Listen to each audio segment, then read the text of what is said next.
our side dish, we're going to make some braised collard greens. Collard greens are considered soul food or southern food, and they're kind of a homey side dish, so they're great with our updated tuna noodle casserole. Collard greens, these are some chopped collard greens. They're dark green.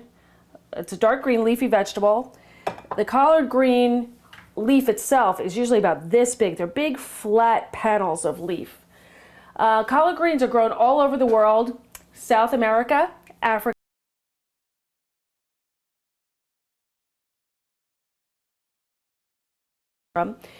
Collard greens are part of the cabbage family, and it's called, this part of this family is called the cultivar, which indicates that it is cabbage without a head. They're big flat leaves. They're not in heads like normally how you think of cabbages.